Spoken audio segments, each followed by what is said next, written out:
치아 건강 관련 어렵거나 애매한 질문들 백 교수가 답변해드립니다. 안녕하세요. 서울 센트리얼 치과병원 병원장 백인규입니다. 안녕하세요. 서울 센트리얼 치과병원 진료팀장 이가영이라고 합니다. 자, 오늘의 주제 어떤 건가요? 소개해 주시죠. 네, 치과 치료하면 아이 어른 할 것 없이 모두들 부담스러워하고 두려움을 많이 느끼시죠.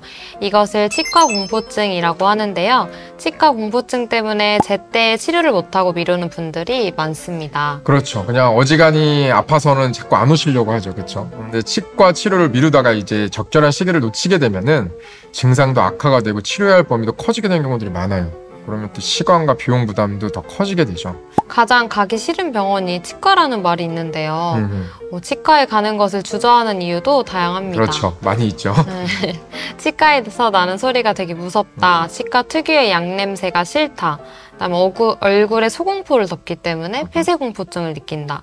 시간과 비용이 많이 든다 등 여러 가지 이유들이 있지만 가장 큰 이유는 바로 통증에 대한 공포가 아닐까 싶습니다. 통증. 맞습니다. 그러니까 치과 오시는 게 무서워서 치료를 미루시는 환자분들을 보면 치과 의사로서 참 이렇게 마음이 아프긴 하지만 치과 하면 왠지 겁나고 두려운 그 마음도 충분히 이해가 됩니다. 저도 어렸을 때 어머니랑 함께 이제 치과에 이렇게 들어가자마자 우리 어머니 손을 붙잡고 울었던 기억이 아직도 이제 어렴풋이 이렇게 있거든요. 근데 초등학교 저학년이었던 것 같은데 그 정도로 이제 치과에 대해서 이제 환자분들이 막연한 공포감을 좀 가지실 수 있을 것 같아요. 그래서 오늘 주제는 치과에 오기 싫은 가장 큰 이유인 통증에 대한 두려움을 극복해드리기 위해 준비했습니다.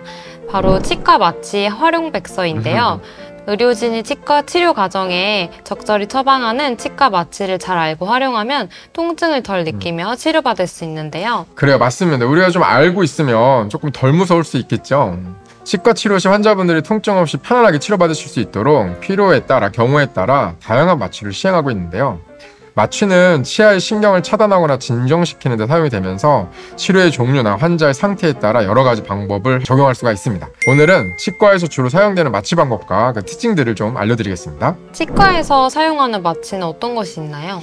치과에서 사용하는 마취는 그 종류에 따라 크게 국소 마취, 수면 마취, 전신 마취 이렇게 세 가지로 나눌 수가 있어요. 먼저 가장 흔하게 사용하는 국소 마취에 대해서 좀 알려드리면 좋겠는데, 국소 마취는 치과 치료 시 가장 일반적으로 사용되는 마취 방법으로서 특정 부위의 신경 신호를 차단해서 국소적으로 그 부위에서만 통증을 못 느끼게 하는 마취 방법입니다. 발치나 신경치료를 할 때 사용하는 그 마취가 바로 국소 마취군요. 그렇습니다. 이게 참 신기한데요. 인체에 자극이 가해지면 전기적 신호로 뇌에 전달돼서 통증을 느끼게 되거든요. 전기 신호가 가해지는 거예요. 그러니까 자극이 뇌에 도달하기 전에 그 자극을 전달하는 통로를 막아버려서 그 전기 자극이 뇌까지 가지 못하도록 마취시키는 것이 바로 국소 마취입니다. 국소 부위만 마취함으로 전신에 영향을 미치지 않고 마취약이 뇌로 가지도 않고 그렇기 때문에 회복이 빠르고 일상생활을 곧바로 할 수가 있습니다. 그럼 국소 마취는 어떤 방식으로 진행이 되나요? 부분적으로 마취한 이 국소 마취는 또 크게 두 가지 방법으로 나뉘는데요. 첫 번째는 도포 마취제를 사용하는 겁니다. 네. 도포, 바른다는 뜻이죠. 마취 연고나 젤을 활용해가지고요, 우리가 치료할 부위를 그 마취 연고를 바르거나 스프레이를 뿌리는 방식도 있어요. 또한 가글액, 요즘 세상이 좋아져서 가글액으로도 약간 마취를 할 수가 있는데 입안에 이게 머금고 있으면은 그 부위가 조금 마취가 됩니다. 도포 마취는 주사 전 바늘의 통증을 줄이는 용도 또는 아주 가벼운 시술에만 사용이 되고요. 주사를 사용하지 않기 때문에 마비되는 과정에 통증이 없다는 장점이 있습니다. 그런데 단점은 또 효과가 약하다는 것이죠. 지속 시간도 5분 이내로 짧아서 유치 발치 아니면 스케일링을 받으셔야 되는데 이 스케일링에 대한 통증도 너무 걱정되시는 분들, 그런 분들에게 우리가 도포 마취를 활용하고 있습니다.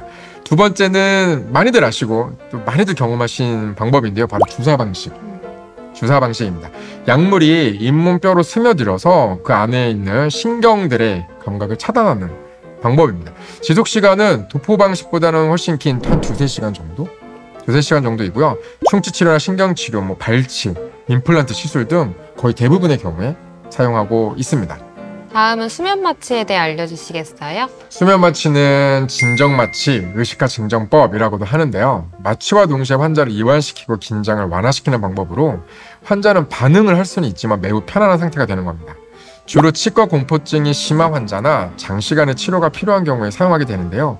우리가 대장 내시경을 할 때 수면 내시경을 하곤 하죠. 그것과 비슷한 마취 방법입니다. 환자가 확실히 치료에 대한 불안감이나 두려움을 덜 느낄 수 있겠네요. 그렇죠. 환자가 치과 치료에 대한 불안감을 덜 느끼게 되고 치료 과정에 협조하기도 훨씬 쉬워집니다. 환자가 치료 과정을 선명하게 기억하지 못하기 때문에 치료에 대한 스트레스가 줄어든다는 장점도 있겠습니다. 그럼 단점이나 주의할 사항은 없나요? 이 단점이라면 아무래도 우리가 그 마취를 좀 깊게 한 거기 때문에 일부 환자들은 오랜 시간이 지나도 졸음이나 피로감이 남아있을 수 있다는 건데요. 진정 마취 후에는 일시적으로 의식이 흐려질 수 있으므로 당일에는 당연히 운전을 삼가시고 보호자의 동행이 필요합니다. 개인마다 약물 부작용이 좀 있을 수 있기 때문에 약물 알레르기, 부작용 여부를 의료진과 미리 좀 상의하셔야 되고요. 아무래도 일반적으로 하는 국소 마취보다는 비용도 좀 비싸다는 점도 단점이라고 할 수 있겠군요. 네, 말씀 잘 들었습니다. 이어지는 2부에서는 전신 마취에 대해 알아보고 어린이도 치과 마취를 안전하게 받을 수 있는지도 알아볼게요.